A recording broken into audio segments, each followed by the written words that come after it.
নমস্কার বন্ধুরা, আমরা সাম্প্রতিককালে পশ্চিমবঙ্গে অনেক বড় বড় দুর্নীতি হতে দেখলাম। আমরা দেখলাম যে প্রাথমিক বিদ্যালয়ে নিয়োগ দুর্নীতি, মাধ্যমিক উচ্চ মাধ্যমিক স্কুলে শিক্ষক নিয়োগ দুর্নীতি, সেখানে গ্রুপ ডি গ্রুপ সি নিয়োগ দুর্নীতি, সুপ্রিম কোর্ট পর্যন্ত মামলা, কলকাতা হাইকোর্ট হয়ে সুপ্রিম কোর্টে মামলা চলছে। এরই মধ্যে একটা বড় স্ক্যাম সামনে এসছে। এ নিয়ে কিন্তু পিআইএল অর্থাৎ পাবলিক ইন্টারেস্ট লিটিগেশন সুপ্রিম কোর্টেও মামলা হয়েছে।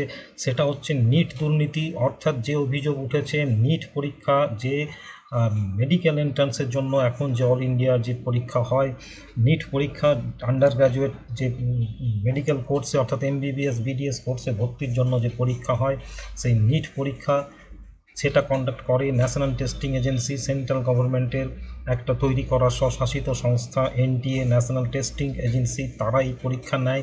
এই পরীক্ষা তারা নিয়েছিল, যদিও সেই পরীক্ষার রেজাল্ট বের করার ডেট ছিল 14 জুন, কিন্তু আমরা দেখলাম যে 4 জুন সেই রেজাল্ট বেরিয়েছে। এবং রেজাল্ট বেরোনোর পর থেকেই বিস্তর অভিযোগ।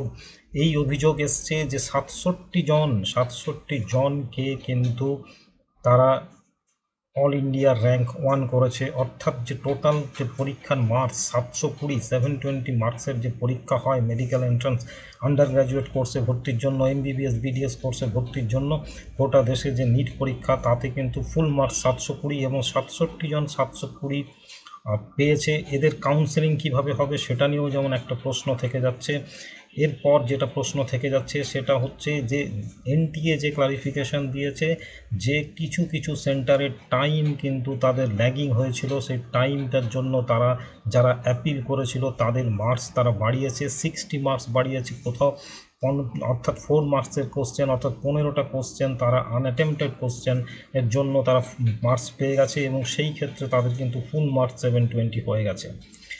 এই সব বিভিন্ন অভিযোগ যা দেখা যাচ্ছে এই নিট পরীক্ষার দুর্নীতিতে, তাতে কিন্তু একটা ধারণা করা যাচ্ছে মানুষ কিন্তু যারা ছাত্রছাত্রী, যারা পরীক্ষার্থী, যারা অভিভাবক, তারা কিন্তু একটা আশঙ্কা করছেন যে এটা কি তাহলে সেই মধ্যপ্রদেশের যে 90-এর দশকের যে স্ক্যাম, যে মধ্যপ্রদেশ প্রফেশনাল বোর্ড এক্সামিনেশনের যে ভ্যাপম বলে যে দুর্নীতি আমরা জেনেছিলাম, যেটা কিন্তু বাস্ট হয়েছিল 2013 সালে কিন্তু মধ্যপ্রদেশে, সেই পরীক্ষার কিন্তু আমরা দেখেছি এখনও পর্যন্ত সিবিআই তদন্ত হচ্ছে।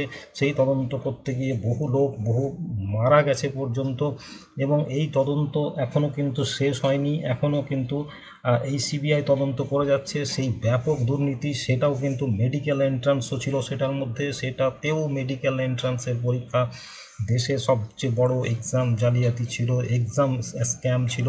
সেই ভ্যাপন দুর্নীতিকেও কি এবার কিন্তু কি এই 2024-এর নিট পরীক্ষা অর্থাৎ আন্ডার গ্র্যাজুয়েট স্তরে যে ডাক্তারির কোর্সে ভর্তির জন্য গোটা দেশব্যাপী যে পরীক্ষা হয়, সিঙ্গেল একটা examination, entrance examination, NEET undergraduate যে পরীক্ষা হয় অর্থাৎ নিট ইউজি, সেই নিট ইউজি 2024-এর পরীক্ষাতে যে ধরনের দুর্নীতির কথা সামনে আসছে, আমরা দেখলাম অনেকে কিন্তু স্বতঃপ্রণোদিত হয়ে তারা কিন্তু পিআইএল মামলা করেছেন, সুপ্রিম কোর্টেও করেছেন। এর কিন্তু তদন্ত হওয়া দরকার, এরও কিন্তু সিবিআই তদন্ত হওয়া দরকার। এনটিএ ক্লারিফিকেশন দিয়েছে, কিন্তু এটা ছাড়াও এর মধ্যে আরও বড় স্ক্যাম থাকতে পারে, এটারও কিন্তু সিবিআই তদন্ত হওয়া দরকার। দেশের লক্ষ লক্ষ ছাত্রছাত্রী যারা এই পরীক্ষাটার জন্য তারা বছরের পর বছর প্রিপারেশন করছে, লক্ষ লক্ষ টাকা খরচ করে, তাদের সাথে এই ধরনের খেলা, এটা কিন্তু কোনো মতেই কাম্য নয়। এটার কিন্তু প্রকৃত তদন্ত হওয়া দরকার।